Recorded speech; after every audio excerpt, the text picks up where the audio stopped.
ಸೊಸೆ ಕಂಪ್ಲೇಂಟ್ ಕೇಸ್ನಲ್ಲಿ ಎಸ್ ನಾರಾಯಣ್ಗೆ ಸಂಕಷ್ಟ. ಬಂಧನದ ಭೀತಿಯಲ್ಲಿ ಖ್ಯಾತ ನಿರ್ದೇಶಕ ಎಸ್ ನಾರಾಯಣ್.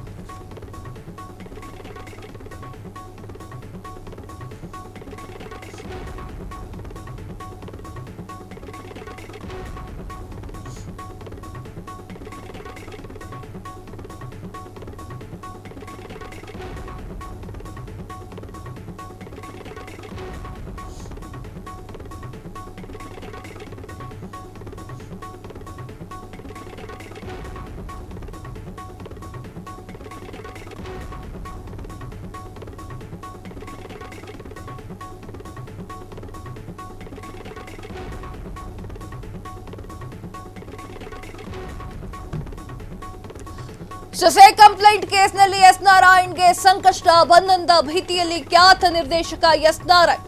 3 ದಿನಗಳಲ್ಲಿ ವಿಚಾರಣೆಗೆ ಹಾಜರಾಗುವಂತೆ ನೋಟಿಸ್. ಎಸ್ ನಾರಾಯಣ್ ಪತ್ನಿ ಹಾಗೂ ಪುತ್ರನಿಗೆ ಪೊಲೀಸ್ ನೋಟಿಸ್. ಜ್ಞಾನಭಾರತಿ ಠಾಣೆ ಪೊಲೀಸರಿಂದ ನೋಟಿಸ್ ಜಾರಿ. ಪವಿತ್ರ ದೂರಿನ ಅನ್ವಯ ಎಸ್ ನಾರಾಯಣ್ ಮನೆಯಲ್ಲಿ ಮಹಾಜರು. ಆರ್ಆರ್ ನಗರದಲ್ಲಿ ಎಸ್ ನಾರಾಯಣ್ ನಿವಾಸದಲ್ಲಿ ಮಹಾಜರು. ಎಸ್ ನಾರಾಯಣ್ ಹಾಗೂ ಕುಟುಂಬಸ್ಥರ ಪ್ರಾಥಮಿಕ ಹೇಳಿಕೆಯ ದಾಖಲು. ದೂರು ನೀಡಿರುವಂತಹ ಪವಿತ್ರ ಅವರಿಗೂ ಕೂಡ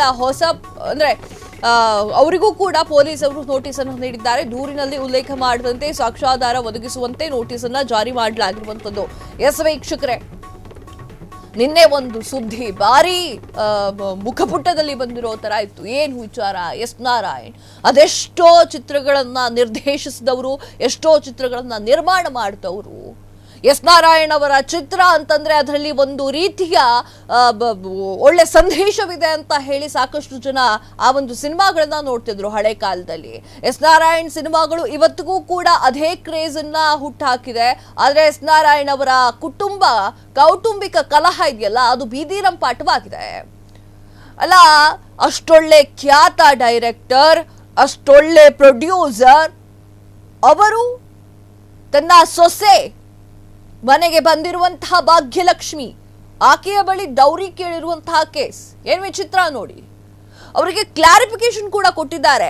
ಏನು ವಿಚಾರವನ್ನ ಕ್ಲಾರಿಫಿಕೇಶನ್ ಕೊಟ್ಟಿದ್ದಾರೆ ಎಸ್ ನಾರಾಯಣ್ ಅವರು ಅಂತಂದ್ರೆ, ಅವರಿಗೂ ಮತ್ತು ಯಾಕೆ ಸೊಸೆಗೂ ಮತ್ತು ಮಗರಿಗೂ ಏನೋ ಜಗಳ ಆಗಿತ್ತು, ಏನೋ ಸಮಥಿಂಗ್.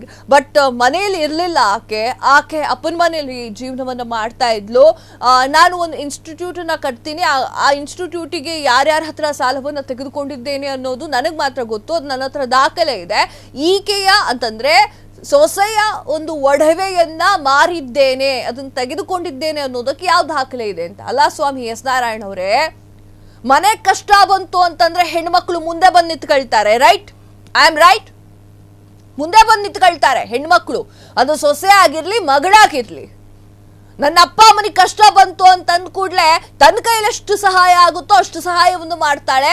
ಹಾಗೆ ತಾನು ಮೆಟ್ಟಿದ ಮನೆಗೆ ಕಷ್ಟ ಬಂತು ಅಂತಂದ್ರೆ ಅಲ್ಲೂ ಕೂಡ ಗಂಡನ ಜೊತೆಗೆ ಮತ್ತು ಅತ್ತೆ ಮಾವನ ಜೊತೆಗೆ ದೇವತೆ ತರ ನಿಂತ್ಕೊಳ್ಳೋಳು ಸೊಸೆ. ಅವಳು ದಾಖಲೆಗಳನ್ನ ಇಟ್ಟುಕೊಂಡು ಬಂಗಾರವನ್ನ ನೀಡಿರೋದಿಲ್ಲ. ದಾಖಲೆ ಇದ್ರೆ ಕೊಡ್ಲಿ ಅಂತ ಹೇಳಿ ನಿನ್ನೆ ಅವರು ಮಾತನಾಡ್ತಾರೆ ಎಸ್ ನಾರಾಯಣ್ ಅವರು. ದಾಖಲೆ, ಅವರು ಕೊಟ್ಟಿರುವಂತಹ ಚಿನ್ನವನ್ನ ಕೊಟ್ಟಿದ್ದಾರೆ, ನನ್ನ ಸೊಸೆ ನನಗೆ ಚಿನ್ನವನ್ನ ಕೊಟ್ಟಿದ್ದಾಳೆ ಅನ್ನೋದಕ್ಕೆ ಅವಳ ಹತ್ರ ಸಾಕ್ಷಿ ಇದೆಯಾ ಅಂತ. ಸಾಕ್ಷಿ ಫೋಟೋ ತಕೊಳ್ಬೇಕಾಗಿತ್ತಾ, ಅಥವಾ ನಾನು ಕೊಟ್ಟಿದ್ದೇನೆ ಅಂತ ಬಾಂಡ್ ಪೇಪರ್ ಮೇಲೆ ಬರ್ಸ್ಕೊಳ್ಬೇಕಾಗಿತ್ತ? ಹಾಗೇನಾದ್ರೂ ಆಗಿತ್ತು ಅಂತಂದ್ರೆ ಅಲ್ಲೇ ಸಂಸಾರ ಅನ್ನೋದು ಮುರಿದು ಬಿದ್ದೋಗ್ತಿತ್ತು. ಎಸ್ ನಾರಾಯಣ್ ಅವರು ತುಂಬಾ ಚೆನ್ನಾಗಿ ದಾಖಲೆಗಳನ್ನ ಕೇಳ್ತಾರೆ. ವೈ? ಇದಕ್ಕೆಲ್ಲದಕ್ಕೂ ಕೂಡ ಆನ್ಸರ್ ಅವರೇ ಕೊಡಬೇಕಾಗಿದೆ.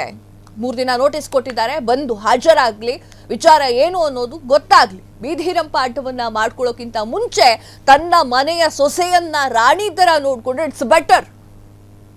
ಅಂತಹ ದೊಡ್ಡ ವ್ಯಕ್ತಿಗೆ ನಾನೇನು ಹೇಳೋ ಅವಶ್ಯಕತೆ ಇಲ್ಲ, ನಾನಿನ್ನು ಚಿಕ್ಕೋಳು. ಆದರೆ ಸಮಾಜಕ್ಕೆ, ಹೆಣ್ಣು ಮಕ್ಕಳಿಗೆ ಇದು ತುಂಬಾ ಕೆಟ್ಟದ್ದಾಗಿರುವಂಥದ್ದು.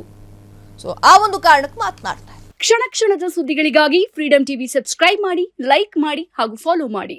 ಹೊಸ ಸುದ್ದಿಗಳ ನೋಟಿಫಿಕೇಶನ್ಗಾಗಿ ಬೆಲ್ ಐಕಾನ್ ಮೇಲೆ ಕ್ಲಿಕ್ ಮಾಡಿ.